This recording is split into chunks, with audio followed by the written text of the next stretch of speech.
one of the things that I believe that filmmakers help them to sustain in building an audience as well is to look at you have your film product and your non-film product. So your film product would be the genre, say like a horror or an action film or a drama. And then below that is all the elements of the movie that are not necessarily the movie, which would be like an example, 1 Hour Fantasy Girl, betrayal, child abuse, female empowerment. And looking at all these non-film elements to then break apart and see who can I go out to that this particular aspect of the film would appeal to. Wrangle in that audience. One thing that we're doing is we're going to women's centers here, shelters here in Los Angeles. We're starting local. We've gone to the downtown Los Angeles Women's Center to do a fundraising screening for the movie and their center. And they specifically deal with women who have come in off the streets, who have children. A lot of them have come and seen really bad things, not just the horrors of homelessness, but also from their background where they grew up. And so what we did was we went to the directors of all these centers and we gave them screeners for them to approve to go out and set up a venue where we can get the city involved and all their network of people, in addition to ours, of course, promoting it as well.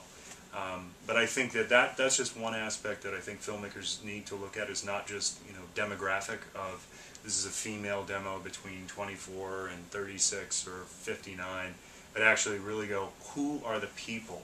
Who are they as people? What are the sensibilities of that individual? And how does this movie play into that? Is it because it's based on a true story? Well, some people will see it just based solely on that. Is it based because it deals with a girl struggling financially? Maybe there's organizations and groups out there that we can go to of people who are trying to rebuild their money or their credit. You know, I'm just saying to be critical in thinking about how to break that down.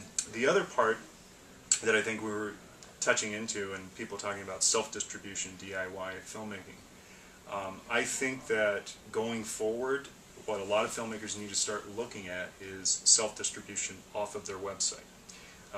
The crown has always been Netflix, Amazon Video on Demand, iTunes, getting your film on all these platforms, and it's great if you can get some money out of those things, but in reality, what's going to happen is the instant availability of your film.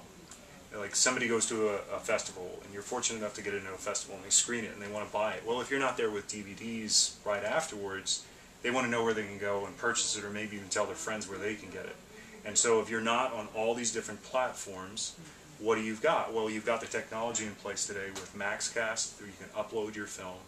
You can stream it in HD on your site for a fee. And the fee is done through PayPal, or there's another merchant as well, but it's $2 to $3. You know, $2 to $3 to stream your film, and you can put a license on it, so it expires after 72 hours. You can only watch it 2 times, but it's $1 basically it's a penny per minute of charge for MaxCast. There's $1 there for you, and there's a little bit left for the PayPal transaction. But you will know all of your sales, and you will get all that customer information instantaneously as the payments are coming in, as opposed to waiting 3 to 6 months before you start seeing the balance sheets and then trying to go back and go, how is that possible? Or how? But you're actually going to know who's watching your film, and you can do it worldwide. And it's not going to tax your server or your website because it's being hosted elsewhere. It's just bringing it in. Fans of Film is doing this. Bill Melton, who heads up First Glance Film Festival, is doing this for short films, where you can actually take the code and embed it in a blog or elsewhere, and it actually all tracks back into one account. So you can have bloggers, you can have your friends, you can have other people that actually put your film on their page in this little code, and they go to pay for it and they can watch it and it blows up on their screen, but all of it is going back into that one account. And I think that that's the future. I think that in one aspect of it for filmmakers, you can control all the rights. It's non-exclusive. You can enter as many non-exclusive deals. Then it becomes, you know, Netflix and all these other ones are secondary. It's like, you know, icing on the cake. It's gravy. but you'll know right away who's buying your movie. You'll be able to keep those people involved with you. You'll be able to message them because you're going to have all their contact information. You're making a payment there, and you can roll them into your next movie.